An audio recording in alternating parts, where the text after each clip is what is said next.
Justice pour Riri, Riette avec nous ou encore chez Riri c'est ici, voici certains des slogans entonnés par environ 500 personnes ce samedi 11 janvier. Sauvons Riri, sauvons Riri. Une marche de soutien était organisée à Chaours dans l'Aube afin de sauver Riette, cette femelle sanglier menacée d'euthanasie. Les personnes présentes appellent au maintien de l'animal dans sa famille. Ce que je veux, c'est qu'on me la laisse. Je veux la garder. On a essayé de la relâcher par plusieurs fois. Qu'est-ce qu'elle a fait à votre avis? Elle est revenue. Elle voulait plus se nourrir. Et aujourd'hui, on me dit que je suis une hors-la-loi. Pourquoi? Parce que j'ai juste sauvé un animal en détresse. En tête de cortège, Elodie Capet, propriétaire de l'animal, était accompagnée des chroniqueurs télé Éric Nolot et Yann Moix.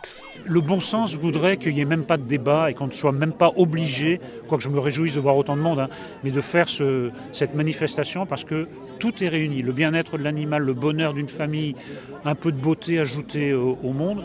Écoutez, je veux encore croire que le bon sens va l'emporter, qu'une juste décision sera rendue. Les deux hommes ont rencontré Riette quelques heures avant le rassemblement. Exactement comme si on rencontre un chat dans un appartement, c'est-à-dire que c'est son environnement naturel. C'est un animal qui est mêlé aux autres animaux et aux humains sans le moindre problème, qui vit dans un environnement merveilleux avec beaucoup d'espace et surtout qui a un enclos qui vérifie les conditions d'apprivoisement de cet animal.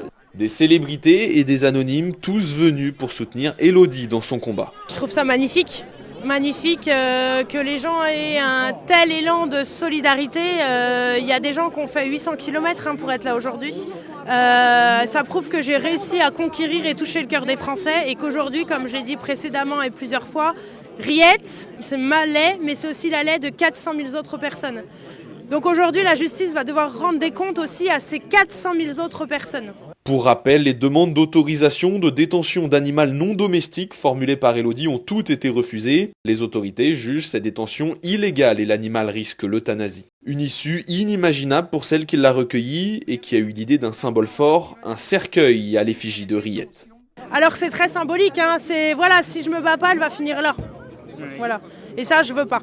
Riette n'était évidemment pas présente lors du rassemblement. Elle aurait été terrorisée d'être ici. Alors pas parce qu'elle a peur de vous, mais un amas de foule comme ça, c'est pas sa place, clairement. Des gens l'auraient dérangée en pleine sieste. Prochaine échéance pour Riette et Elodie Capet, une audience devant le tribunal administratif de Châlons-en-Champagne ce lundi 13 janvier.